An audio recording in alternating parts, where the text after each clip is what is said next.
Hi everyone, আসসালামু আলাইকুম। Sharmi's foodies ফিউশনে আরও একটি রেসিপি দেখার জন্য সবাইকে ওয়েলকাম জানাচ্ছি।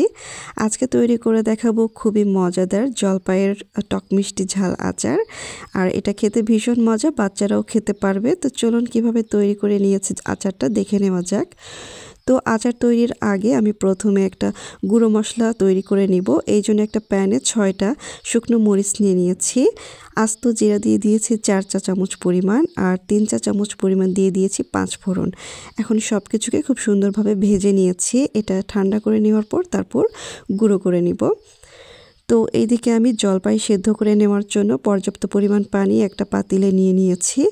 আর এতে 1 কেজি পরিমাণ জলপাই দিয়ে দিয়েছি। এছাড়া 1 চা চামচ পরিমাণ লবণ আর হাফ চা চামচ পরিমাণ হলুদের গুঁড়া দিয়ে দিয়েছি।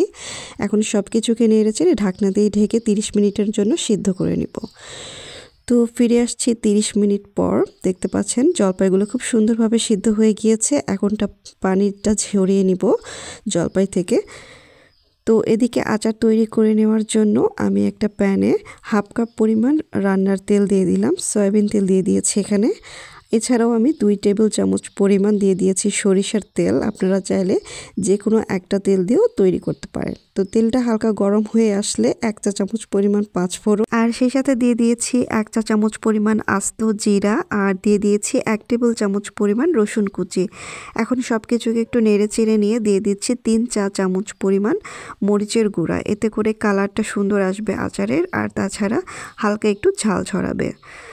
তো যেহেতু এটা টক মিষ্টি ঝাল আচার হবে, এরপর সব কিছুকে একটু নেড়ে চেড়ে নিয়ে দিয়ে দিচ্ছি আগে থেকে সিদ্ধ করে নেওয়া জলপাই। দিয়ে দিলাম 2 চা চামচ পরিমাণ লবণ। এখন সব কিছুকে একটু মিক্সড করে নিয়ে দিয়ে দিচ্ছি মেজারমেন্ট কাপের 1 কাপ পরিমাণ চিনি। আর 1 কেজি পরিমাণ জলপাইয়ের জন্য এই 1 কাপ পরিমাণ চিনি কিন্তু এনাফ। এর বেশি দিতে যাবে না, এতে করে অতিরিক্ত মিষ্টি হয়ে যাবে। এটা একদম পারফেক্ট মেজারমেন্ট।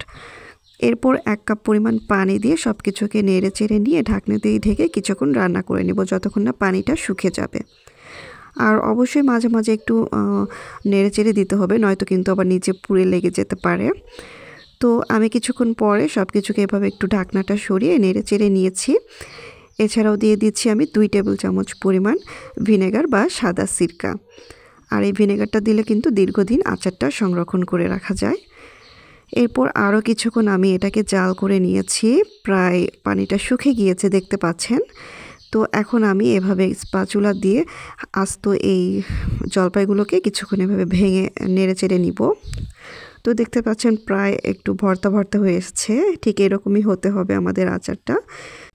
তো আগে থেকে আমি যেই মশলাটা ভেজে রেখেছিলাম আচারের জন্য, সেটা গুঁড়ো করে নিয়েছি। সেখান থেকে 1 টেবিল চামচ পরিমাণ গুঁড়ো দিয়ে দিচ্ছি এর মধ্যে। এখন কোনো কাজ নেই, জাস্ট নেড়ে চেড়ে খুব ভালোভাবে মিক্সড করে নিতে হবে। আর অনবরত নাড়তেই থাকতে হবে। যখন বুঝবেন তেলটা সুন্দরভাবে প্যান থেকে ছেড়ে দিয়েছে, তখন আচারটা বুঝবেন হয়ে গিয়েছে। তো তৈরি হয়ে গেল আমাদের মজাদার আচার। আমি চুলাটা বন্ধ করে দিয়েছি। ঠান্ডা হয়ে আসলে একটা বাটিতে সার্ভ করে নিয়েছি। রেসিপিগুলো ভালো লাগলে প্লিজ চ্যানেলটি সাবস্ক্রাইব করবেন। আজকে এখানে বিদায় নিচ্ছি। আল্লাহ হাফেজ।